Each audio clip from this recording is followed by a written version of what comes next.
এক জীবন্ত কিংবদন্তির অজানা গল্প শুনবে বিশ্ববাসী। পৃথিবীতে এমন সাহসী সূর্য সন্তান শতাব্দীতে খুব একটা জন্মায় না। লেফটেন্যান্ট কর্নেল শরীফুল হক ডালিম, বীরুত্তম মেজর ডালিম নামেই যিনি সমধিক পরিচিত। যে নামটি শুনলেই কেঁপে ওঠে বাকশালীদের অন্তর।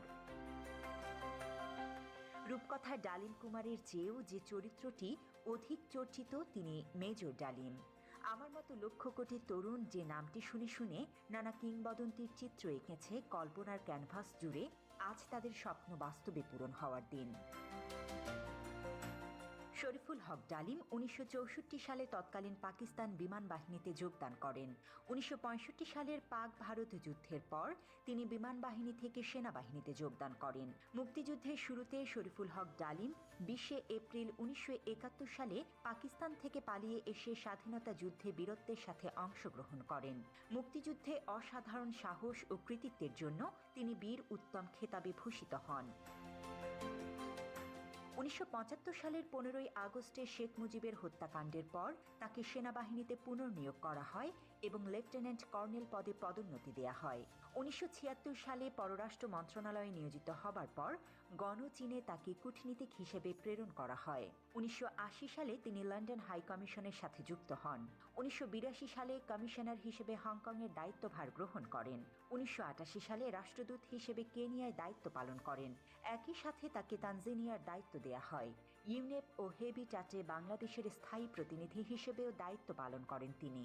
সোমালিয়ায় যুদ্ধকালীন সময়ে জাতিসংঘের শান্তিরক্ষা বাহিনীর অংশ হিসেবে প্রেরিত বাংলাদেশ সেনাবাহিনীর সদস্যদের সার্বিক তত্ত্বাবধানের বিশেষ দায়িত্ব তিনি পালন করেন।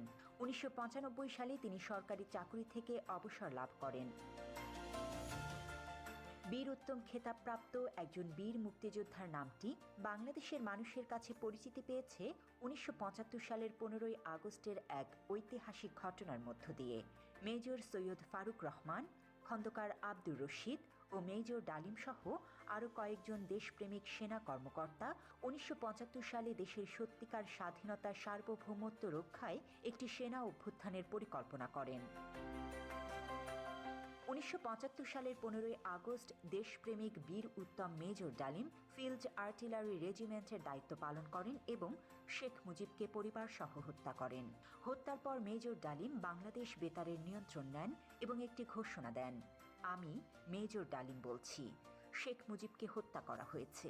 মেজর ডালিম বলছি, শেখ মুজিব ও তার খুনি দুর্নীতিবাজ সরকারকে উৎখাত করা হইয়াছে। এই একটি ঘোষণার মধ্য দিয়ে বাংলাদেশের মানুষ সত্যিকার স্বাধীনতার স্বাদ পায়।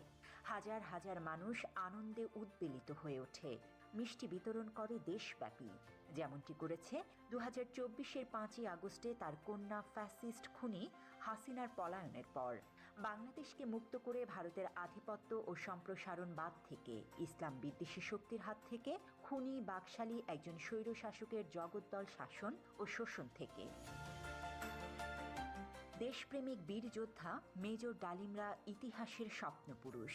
তারা ইতিহাসের সবচেয়ে বড় কুলাঙ্গারকে পরিবারসহ হত্যা করে বাংলাদেশকে জঞ্জালমুক্ত করেছিলেন। গণ অভ্যুত্থান উত্তর নতুন বাংলাদেশে মেজর ডালিমদের দেশপ্রেমিক হিসেবে স্বীকৃতি সময়ের অপরিহার্য দাবি। মেজর ডালিম কেন ও কোন কারণে মুজিব পরিবারকে হত্যা করেছে তার বর্ণনা রয়েছে তার লেখা যা দেখেছি, যা বুঝেছি, যা করেছি, আমি মেজর ডালিম বলছি ও কিছু কথা কিছু ব্যথা বইতে। যারা শেখ হাসিনার দুঃশাসন দেখেছেন কিন্তু শেখ মুজিবের দুঃশাসন দেখেননি, তাদের কাছে হয়তো ডালিম অজানা শত্রু। বাবা এবং কন্যা এ জাতিকে যেভাবে ভয়ঙ্কর দুর্বিষহ যন্ত্রণা দিয়েছেন তা হয়তো ইতিহাসের পাতায় সেভাবে কেউ বর্ণনা করেনি। গত 15 বছর মানুষ হাসিনার হাত থেকে বাঁচতে চেয়েছিল, কিন্তু কেউ ডালিম হয়ে উঠতে পারেনি। 75-এ যদি ডালিম ফারুকরা না থাকতো, হয়তো জাতি আজ আরও ভয়ঙ্কর পরিণতি ভোগ করত। গত 15 বছর ধরে বাংলাদেশের 18 কোটি মানুষ একজন ডালিমের অপেক্ষায় ছিল। 24-এ ছাত্র জনতা এক একজন ডালিম হয়ে উঠেছিল বলে আমরা মুক্তি পেয়েছি। বাংলাদেশের সেই সাহসী বীর আজ আমাদের সামনে। আজ সরাসরি তার মুখ থেকেই শুনুন 15 আগস্টের সেই কালজয়ী রাতের ঘটনা ও পূর্বাপর।